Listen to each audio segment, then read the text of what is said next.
Coming up, we preview the Friday night special with the New York Islanders. What are going to be the keys to victory for the New Jersey Devils? And could among them be the lineup changes that Lindy Ruff is working with, even all the way to the top two lines? We go ahead and dive in, coming up next.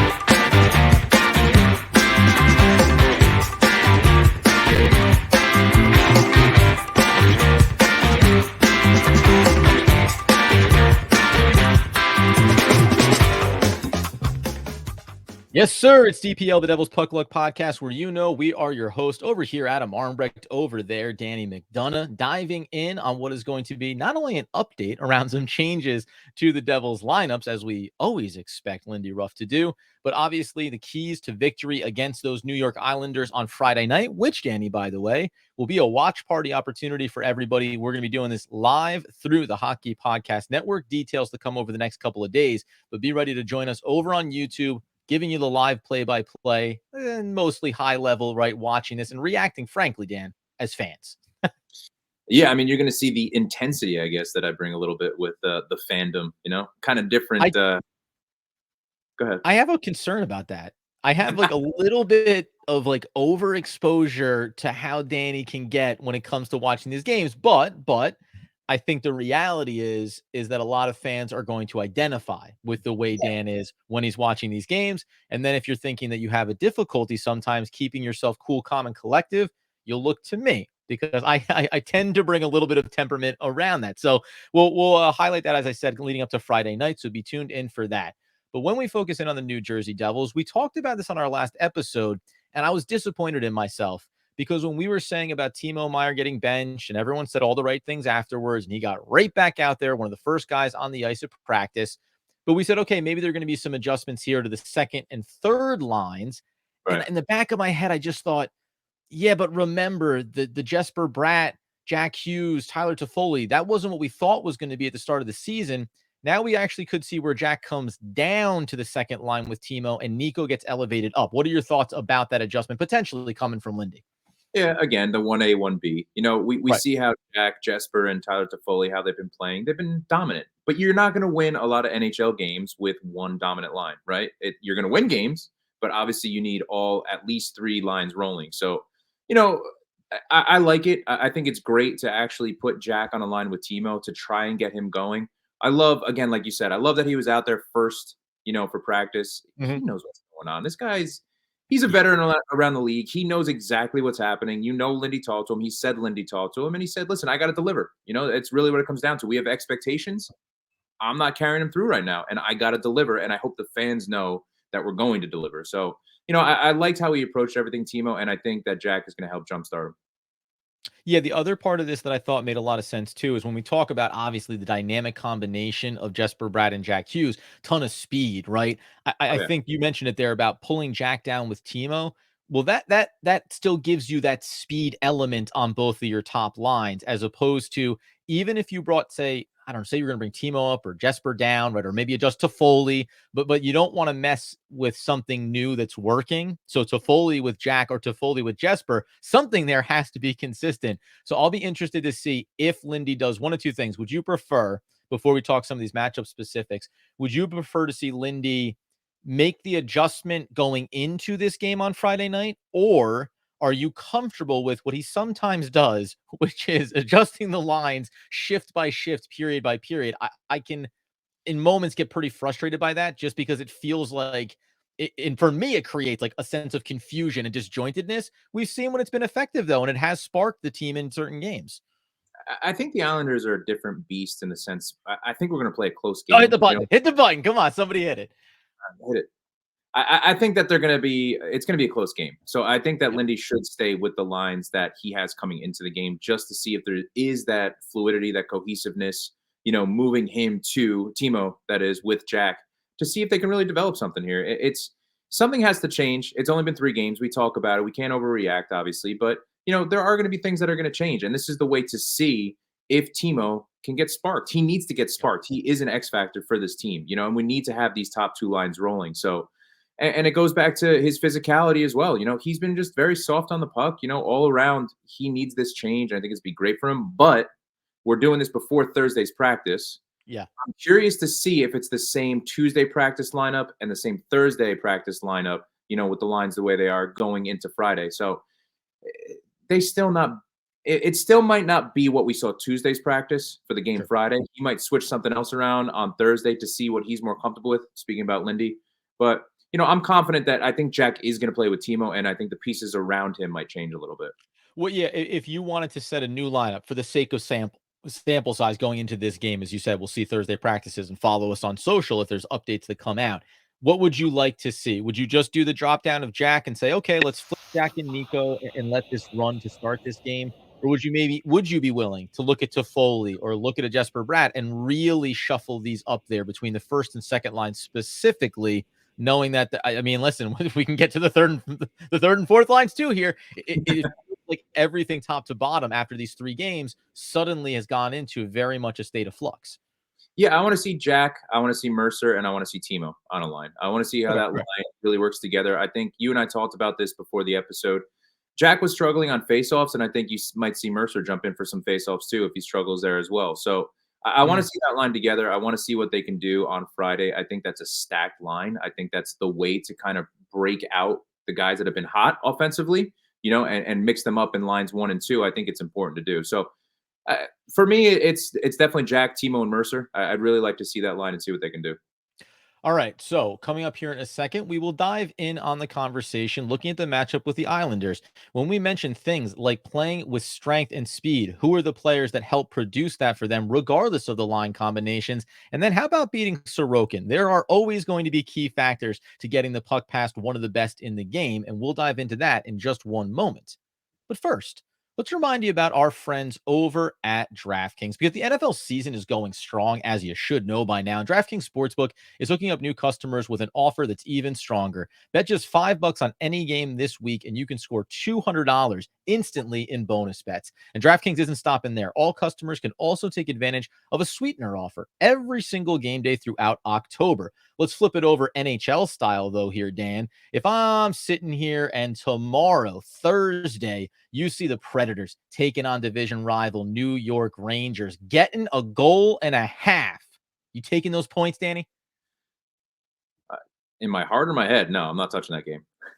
He's not going to touch it, boys. Well, they don't call him the best color commentator for nobody. Me personally, I might take the over on 6 goals in that game. Not telling you which way I'm leaning about who's going to win, but why not expect a high scoring affair? You can get in on all the game day greatness, though, by downloading the DraftKings Sportsbook app now and use promo code THPN.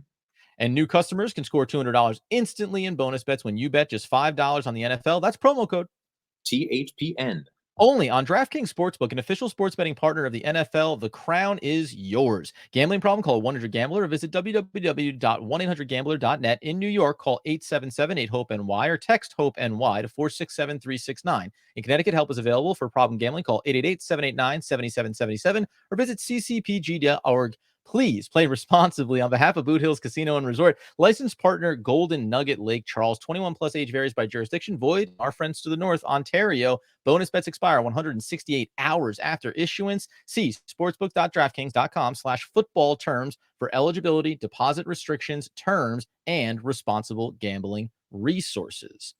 And Danny, as we turn our attention to the Islanders in game number 4, the Devils are playing things even. They'll take one of each across the first 3 games of the season, a win, a loss, an overtime loss. So they spread it out there in terms of getting points. When we talk about this team, though, in the Islanders, just right off the bat, what have you seen from afar with them early in the season, 2 games in? We labeled this team as a potential suspect to fall in the standings. How have you seen them early on?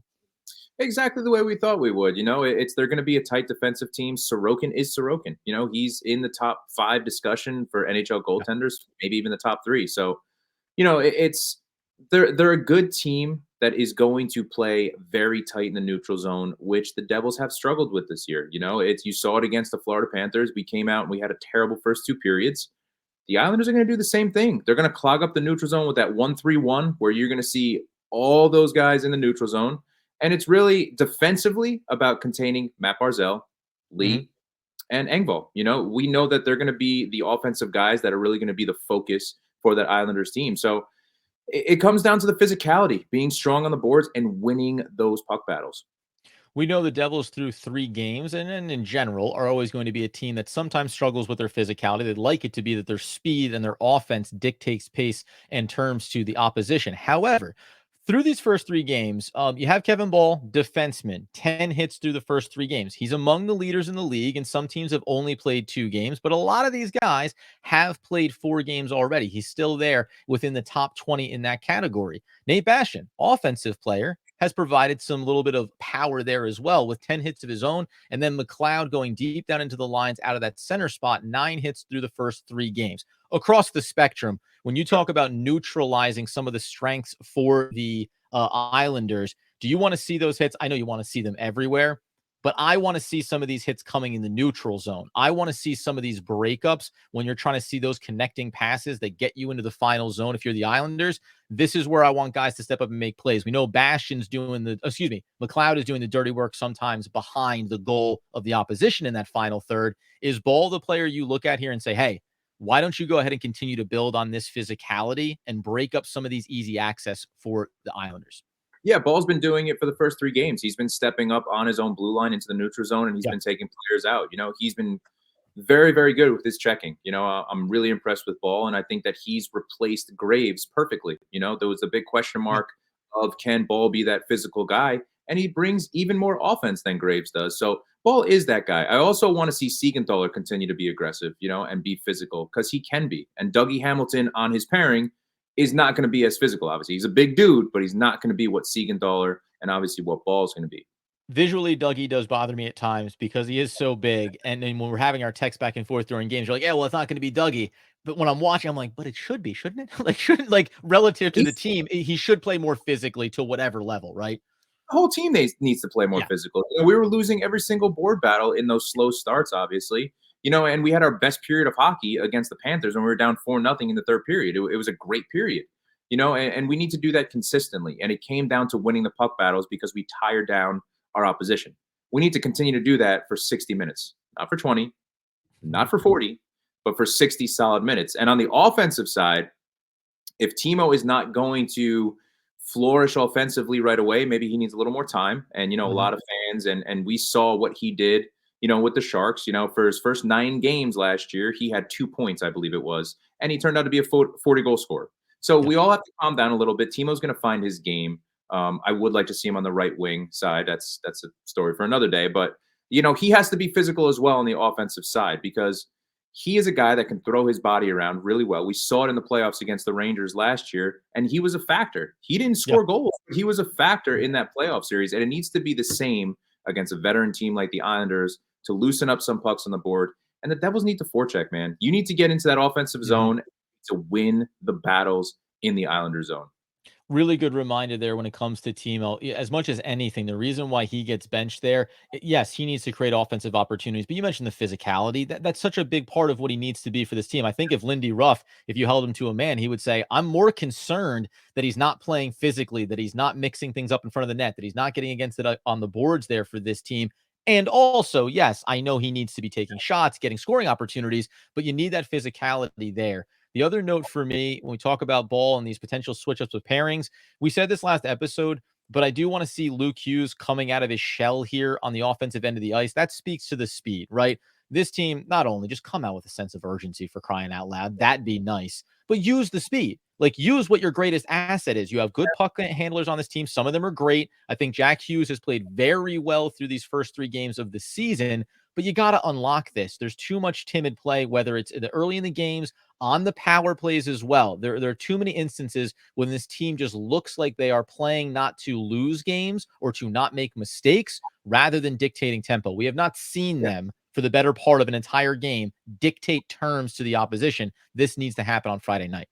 I actually think the Islanders are the perfect opponent to do it because if you do make some mistakes offensively and you take those chances and you take those risks, the Islanders aren't a high-scoring NHL team. They're just not. So this is the game that play your game, man. Take those chances. Luke Hughes, shoot the puck. You are a phenomenal shot. Shoot the puck. We talked about it last episode. And listen, the coaching staff's talking to Luke. He's a young kid.